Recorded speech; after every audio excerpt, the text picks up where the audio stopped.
Hello রান্নাঘরের বন্ধুরা, আজ আমি তোমাদের সামনে হাজির হয়েছি একটা পুরনো দিনের রেসিপি নিয়ে। রেসিপিটা হলো লাল আলুর চাটনি। এই রেসিপিটা দেখো করতে এমন কিছু জিনিস লাগে না।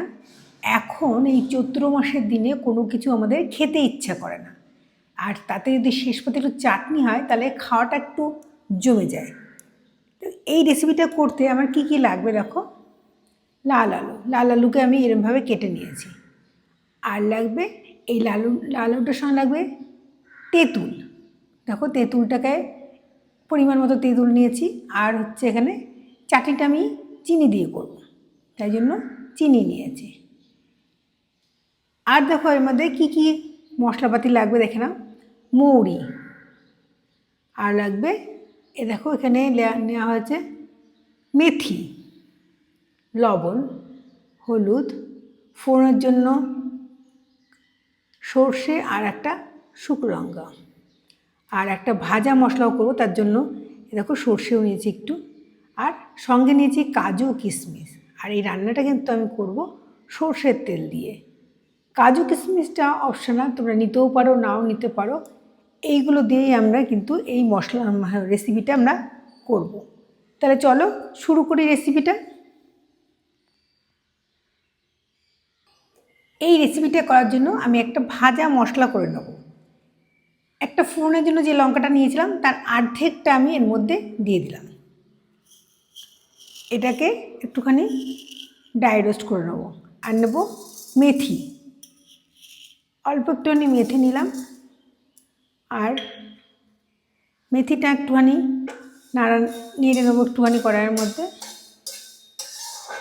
এই মশলাটা তোমরা বেশি করেও কিন্তু করে রাখতে পারো, যে কোনো চাটনিতে কিন্তু এগুলো দিলে ভালো লাগে।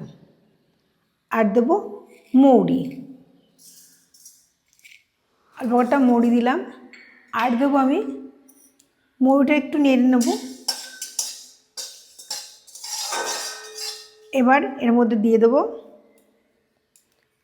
খানিকটা সর্ষে। এই মশলাটা যে কোনো চাটনিতে দিলে কিন্তু চাটনিটা অনেক বেশি সুস্বাদু হয়। যতক্ষণ না চটপট করবে ততক্ষণ এটা এভাবে নিতে হবে। তারপরে এটাকে তুলে নিতে হবে।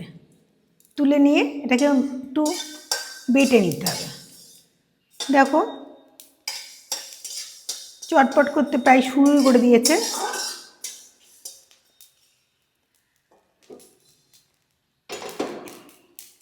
এইবার এই মশলাটা আমি তুলে দেবো।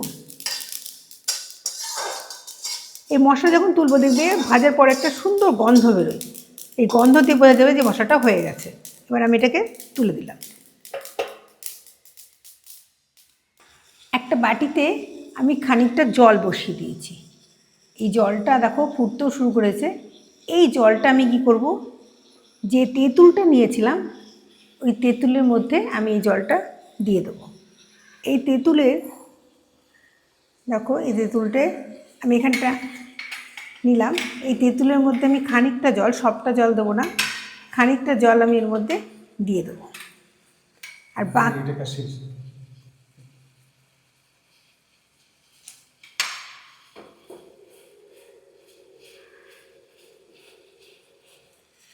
তেঁতুলের মধ্যে আমি খানিকটা জল আমি দিয়ে দিলাম। দেখো এই তেঁতুলের মধ্যে আমি খানিকটা জল দিয়ে দিচ্ছি। এই তেঁতুলেরটা দিয়ে কী হয় বলো তো, এতে তেঁতুলটা গরমও মানে নরমও হয়ে যাবে, আবার চটকালে পরে কিন্তু এর কাইটাও তাড়াতাড়ি বেরিয়ে আসবে। আর বাকি জলটার মধ্যে আমি কিন্তু এই লাল আলুগুলো দিয়ে দেবো। লাল আলুগুলো দিলে কী হবে, আলুর থেকে কিন্তু একটা কষ বেরোয়, এই কষটা ফেলে দেওয়া যাবে। এবার বেশিক্ষণ সময় না, 2-3 মিনিট পরেই আমি এটাকে জল থেকে ছেঁকে ফেলবো। দেখো এই রকম অবস্থায় এটাকে নামিয়ে দেবো। আর ফোটানো আমার দরকার নেই, এটাকে আমি এবার বন্ধ করে দিলাম। আর দেখো যে তেঁতুলটা আমি ভিজিয়ে রেখেছিলাম, তেঁতুলটা এভাবে বেশ কিছুক্ষণ এরকম ভিজিয়ে রেখে দেবো। তাহলে কিন্তু এর ভিতর থেকে যেই আমি চটকাবো তাহলে তেঁতুলের যে কাইটা ওটা তাড়াতাড়ি বেরিয়ে আসবে।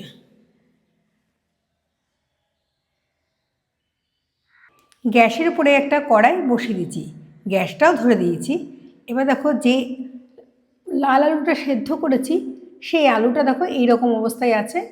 এটাকে আমি এই রকমভাবে সেদ্ধ করে ছাড়িয়ে দিয়েছি একটু। এবার যে কড়াইটা বসিয়ে দিয়েছি কড়াইয়ের মধ্যে আমি সর্ষের তেল দেবো। এবার খুব অল্পই দেবো সর্ষের তেলটা, চাটনি করতে তো খুব বেশি তেল লাগে না। দেখো আমি এইটুকু সর্ষের তেল দিলাম। সর্ষের তেল দিয়ে গ্যাসের ফ্লেমটা একটু বাড়িয়ে দিলাম। এই তেলের মধ্যে আমি পরিমাণ মতো কাজু আর কিশমিশ আমি ভেজে নেব। তেলটা আমার গরমও হয়ে গেছে। এবার এর মধ্যে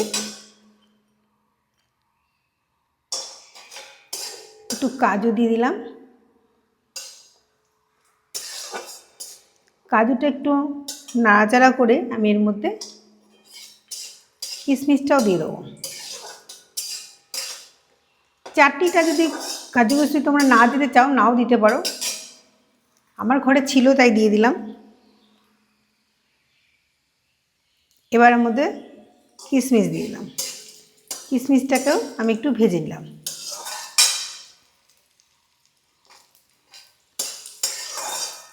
দেখো এটা ভাজা হয়ে গেছে। এবার আমি এটাকে তুলে দেবো। ওই তেলের মধ্যে আমি ফোড়নটা দিয়ে দিলাম। ফোড়নটা দিয়ে এবার আমি যে লাল আলুটা ছিল ওই লাল আলুটা এর মধ্যে দিয়ে একটু নেড়ে নেব।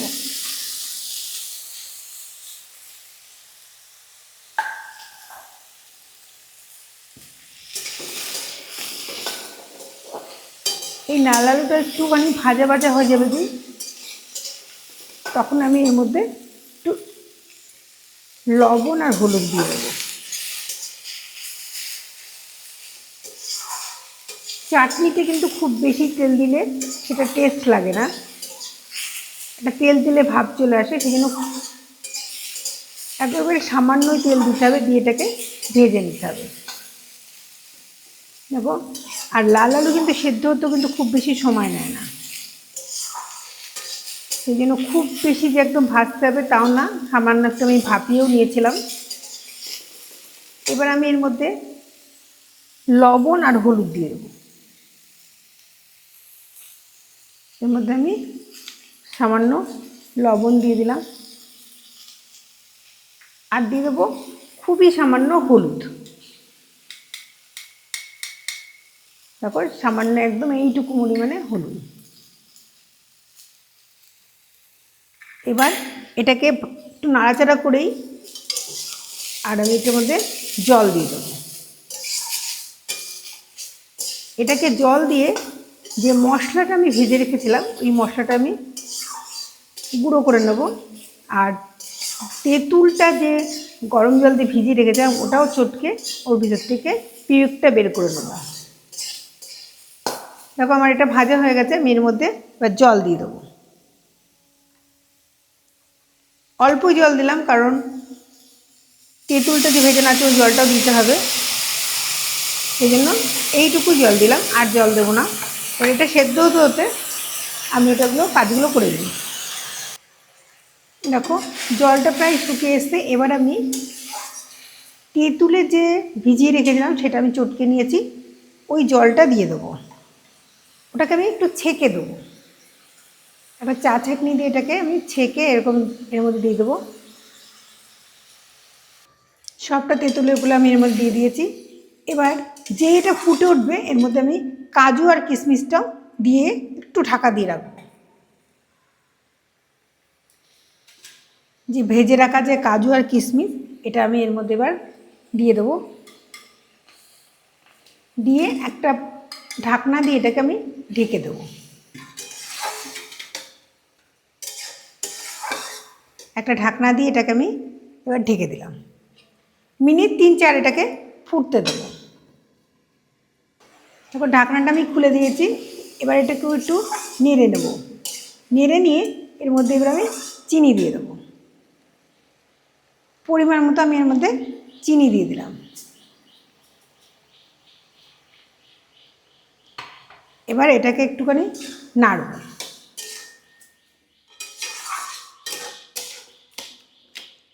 এরকম খুন্তি দিয়ে একটুখানি এটাকে একটু ডলে দেবে, হাতার পিঠ দিয়েও করতে পারো।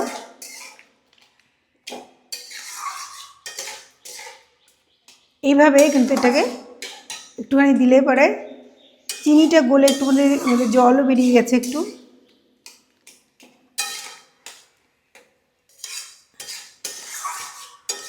আমার এই চাটনিটা প্রায় শেষের দিকে, আর এর মধ্যে যে ভাজা মশলাটা করে রেখেছিলাম সেটা দিলেই কিন্তু এই চাটনিটা এবার আমার হয়ে যাবে। চাটনি টক বা মিষ্টি এটা তোমাদের স্বাদ অনুযায়ী করবে, তোমরা যেরকম পছন্দ করো সেরকম।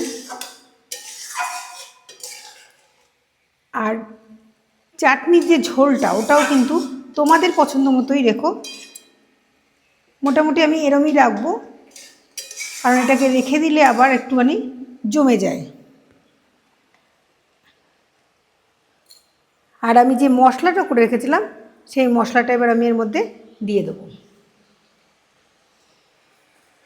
এই দেখো যে মশলাটা আমি করে রেখেছিলাম সেই মশলাটা আমি এইরকম অবস্থায় আছে, এই মশলার একটা আলাদা গন্ধ আছে, সেটা এর মধ্যে এবার আমি দিয়ে দেবো।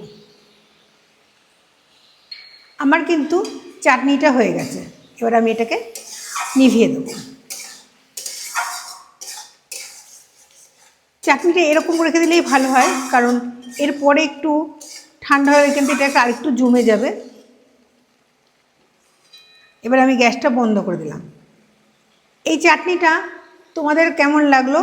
যদি ভালো লাগে, খুব তাড়াতাড়ি চাটনিটা করা হয়ে যায়। যদি ভালো লাগে তাহলে আমাকে একটা লাইক, শেয়ার, আর আমাকে মনে রাখার জন্য তোমরা যদি সাবস্ক্রাইব করে রাখো তাহলে কিন্তু পরবর্তী রেসিপি খুব তাড়াতাড়ি তোমাদের কাছে পৌঁছে যাবে। এবার আমি গ্যাসটা বন্ধ করে দিলাম। চাটনি আমার কমপ্লিট। পরবর্তী রেসিপি আবার নিয়ে হাজির হব পরের দিন। Good bye friends.